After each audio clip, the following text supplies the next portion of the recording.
വിഷുക്കണി വിഭവങ്ങൾക്ക് വിപണിയിൽ പൊള്ളുന്ന വില. മഴ ലഭിക്കാത്തതിനാൽ കാർഷിക വിളകൾ കുറഞ്ഞതാണ് വിഭവങ്ങൾക്ക് വില കൂടാൻ കാരണം. തമിഴ്നാട്, കർണാടക എന്നിവിടങ്ങളിൽ നിന്ന് വരുന്ന സാധനങ്ങൾക്കാണ് വില വല്ലാതെ കൂടിയത്. വിലവർദ്ധനവ് കാരണം സാധനങ്ങൾ വാങ്ങാൻ വ്യാപാരികൾ മടിക്കുകയാണ്. കണിവെള്ളരിക്കയ്ക്ക് പൊള്ളുന്ന വിലയാണ്. വിഷുക്കാലമായതോടെ വിപണികളിൽ പച്ചക്കറി സാധനങ്ങൾക്കും വില കുത്തനെ ഉയർന്നു. കഴിഞ്ഞ വർഷം 7 രൂപ മാത്രമായിരുന്ന കണിവെള്ളരിക്കയ്ക്ക് ഈ വർഷം 20 മുതൽ 25 രൂപ വരെയാണ് വില. മാസങ്ങൾക്ക് മുമ്പേ പൂവിട്ട കൊന്നകളേറെയും വേനൽ മഴ പെയ്തതോടെ പൂ കൊഴിഞ്ഞ് ശുഷ്കിച്ചു. അതിനാൽ കൊന്നപ്പൂവിനും വിപണിയിൽ വില കൂടും. കണി കാണാനുള്ള തണ്ണിമത്തിന്റെയും സ്ഥിതി വ്യത്യസ്തമല്ല. വേനൽ കടുത്തതോടെ വിപണിയിൽ സജീവമായ തണ്ണിമത്തിന് 30 മുതൽ 35 രൂപ വരെയാണ് വില. കിരൺ എന്ന ഇനത്തിൽപ്പെടുന്ന തണ്ണിമത്തിനാണ് ആവശ്യക്കാരേറെയും.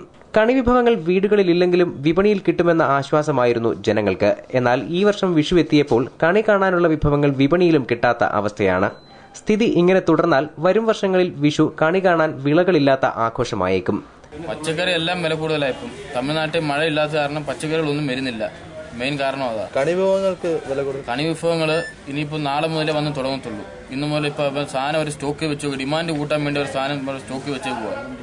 ഇപ്പൊ നാളെ വരുമ്പോൾ ഈ ഇന്ന് വരെ നമ്മൾ വിറ്റുകൊണ്ട് 15 കിലോ സാധനങ്ങൾക്ക് നാളെ വീണ്ടും വില കൂടും. വെള്ളരിക്കൊന്നും വന്ന് തുടങ്ങിയിട്ടില്ല, നാളെ വരത്തുള്ളൂ. വെള്ളരിക്ക നമ്മൾ ഇന്നിപ്പം വിൽക്കുന്ന ഹോൾസെയിൽ കിലോ 7 രൂപയ്ക്കാ. ഇന്ന് അവിടെ 15 രൂപയെന്ന് പറഞ്ഞു, നാളെ ഇവിടെ വരുമ്പോഴത്തേക്ക് 20 രൂപയ്ക്കകത്താവും. പിന്നെ കണിമത്തങ്ങയുടെ വില എന്ന് പറഞ്ഞാൽ 25 രൂപ അവിടുത്തെ വില, ഇവിടെ വരുമ്പോൾ 30 രൂപയാവും. പൊതുവെ കണിസാധനങ്ങളെല്ലാം വില കൂടുതല. പാവയ്ക്ക് വില കൂടുതൽ, പാവയ്ക്ക് കിലോ 30 രൂപ. പിന്നെ കരിച്ചക്ക കിലോ 50 രൂപ വില. കഴിഞ്ഞ വർഷത്തേക്കാൾ എല്ലാം വില കൂടുതലാണ്. കഴിഞ്ഞ വർഷത്തേക്കാൾ അപേക്ഷിച്ച് ഒരുപാട് വില കൂടുതലാണ്. News bureau, Kottarakkara.